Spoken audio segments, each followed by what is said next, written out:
Dear student, welcome back to my YouTube channel. और आज के इस नेक्स्ट वीडियोज़ में जहां हम वीडियोज़ नंबर 5 लेके आए हैं, इसमें इसके पहले वाले वीडियोज़ में हम लोगों ने full stop, comma, semi clone, clone का यूजेस पढ़ा है। उसके बाद एक्सक्लेमेशन मार्क और हाइफन का यूजेस पढ़ना है।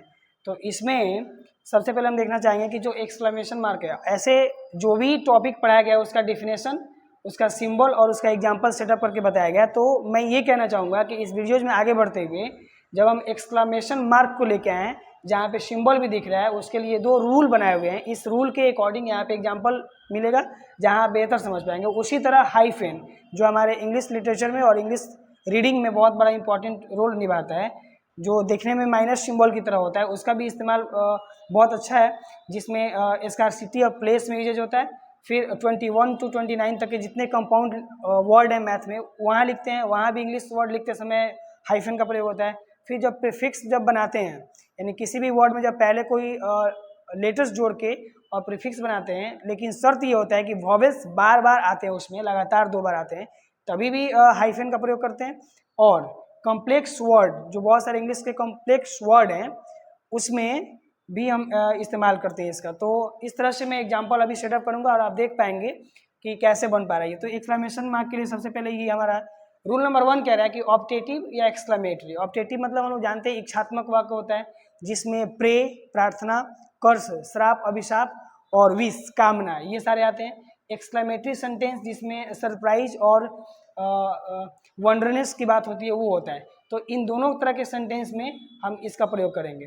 और एक इंटरजेक्शन जो होता है, जहाँ पार्ट ऑफ स्पीच को हम खत्म करते हैं, उसके रिगार्डिंग जब इंटरजेक्शन होता है, जिसको हिंदी में अव्ययी भाव कहते हैं, तो वहाँ पे जैसे ओ, उफ, ये आता है, हाय, ऐसे वर्ड आते हैं जो सिंगल वर्ड होते हैं विदाउट सेंटेंस, वहाँ भी हम इस्तेमाल करते हैं।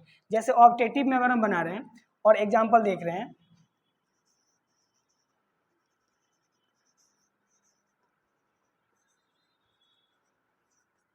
यू में लीव लॉन्ग, तो ये किसी के लिए हम उसकी लंबी उम्र के लिए कामना कर रहे हैं, ये हमारा ऑप्टेटिव का हिस्सा है। और मे भी लगा है, इससे हम संभावना व्यक्त करते हैं, तो इसलिए हम एक्सक्लेमेटरी के अंतर्गत रखते हैं और इस सिंबल के साथ खत्म करते हैं। अब एक एक्सक्लेमेटरी सेंटेंस में जैसे कह देते हैं, wow, it's a nice place.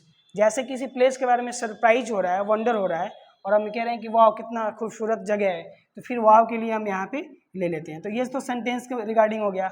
और इंटरजेक्शन अगर सिंगल है, जैसे हम अभी बहुत समर है, गर्मी है, तो अगर हम उफ या ओह कह रहे हैं, तो जैसे ओह कह रहे हैं तो यहीं पे हम रोक देंगे और ये इंटरजेक्शन का एग्जाम्पल हो जाएगा।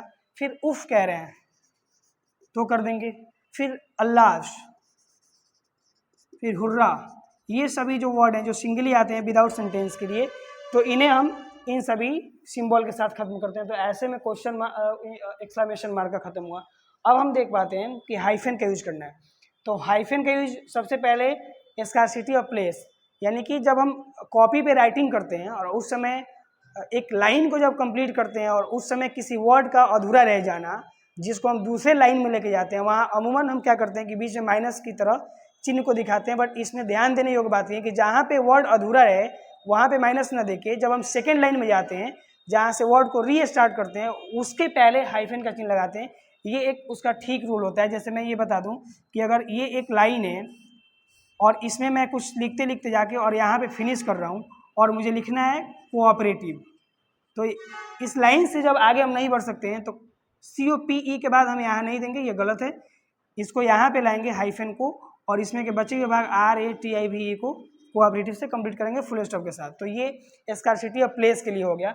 दूसरा होता है 21 से 90, क्योंकि 20 तक लिखते समय हम इंग्लिश के जब वर्ड में लिखते हैं तो 20 तक ठीक है, क्योंकि इसके बाद से फिर 1 to शुरू होता है। हालांकि हम देख पाते हैं कि 1 से लेकर 20 तक नॉर्मली हम लिखते आ सकते हैं, बीच में कभी भी डबल वर्ड एक साथ नहीं जुड़ता है। 20 के बाद हम 21 का सिलसिला शुरू करते हैं जो 99 तक चलता है, फिर हमारा 100 हो जाता है। तो 99 तक समझाने के लिए ये है कि जब भी हम 20 लिखते हैं तो 21 को अगर ऐसे लिख रहे हैं तो ये हाइफन में नहीं है, इसलिए गलत माना जाएगा। तो 21 के कंपाउंड शब्दों के लिए, कंपाउंड शब्द जो है बहुत इंपॉर्टेंट होता है, इसलिए 21 के अंदर हमारा ये हाइफन का सिंबल होता है। अब आते हैं प्रीफिक्स में वॉवेल लगातार जोड़ने के लिए। जैसे प्रीफिक्स हम लोग जानते हैं पहले से, जैसे ऑपरेशन, एक वर्ड है या ऑपरेटिव ले लेते हैं। ऑपरेटिव एक वर्ड है और मैं कह रहा हूँ कि इसे प्रीफिक्स बनाना है, तो मुझे एक वर्ड इसमें जोड़ना होगा CO, तो ये कोऑपरेटिव बन जाता है।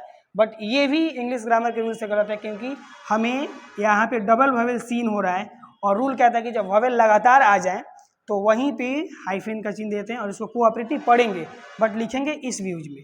अब आता है कॉम्प्लेक्स वर्ड। कॉम्प्लेक्स वर्ड वो होता है जो एक वर्ड कहीं मिक्सचर कह सकते हैं, ग्रुप कह सकते हैं, बट उसका अर्थ एक ही होता है। आएगा उसमें 2-3 वर्ड, बस 2-3 वर्ड मिल के वो एक ही चीज़ को रिप्रेजेंट करते हैं। जैसे हम ये कहते हैं सिस्टर इन लॉ, तो सिस्टर इन लॉ जैसे कह रहे हैं, सिस्टर फिर डैश दे रहे हैं, फिर इन दे रहे हैं, फिर डैश दे रहे हैं, फिर लॉ दे रहे हैं। फिर फादर इन लॉ कह रहे हैं, फादर, फिर इन कह रहे हैं, फिर लॉ कह रहे हैं। तो फादर का, इन का, लॉ का ये अलग अलग नहीं होगा। ऐसा नहीं कि इन मतलब में, लॉ मतलब कानून, ऐसा कुछ नहीं होता है। फादर इन लॉ कह रहे हैं तो यहाँ पे ससुर लिख रहे हैं, सिस्टर इन लॉ कह रहे हैं, साली लिख रहे हैं, तो मतलब इन सब के लिए एक ही वर्ड होता है हिंदी में। लेकिन ये हाइफन बहुत इंपॉर्टेंट है, अगर नहीं है तो फिर वो अकॉर्डिंग टू इंग्लिश ग्रामर वो रॉन्ग है। तो फिलहाल वीडियोज नंबर 5 में हम लोगों ने एक्सक्लेमेशन मार्क और हाइफन के वीडियोज़ को समझा, जिसमें डिफिनेशन भी है, रूल्स भी है और एग्जाम्पल भी है। इसको आप लोग देखें, बेहतर समझे। अगले वीडियो में जब वीडियो नंबर 6 आएगा वहाँ पे हम जो अपस्ट्रॉपी एस और इन्वर्टेड कोमा है उसके साथ खत्म कर देंगे इस चैप्टर को। फिलहाल इस वीडियो में इतना ही। वीडियो को देखें, लाइक एंड सब्सक्राइब करें, दोस्तों को शेयर करें। Thank you for watching this video.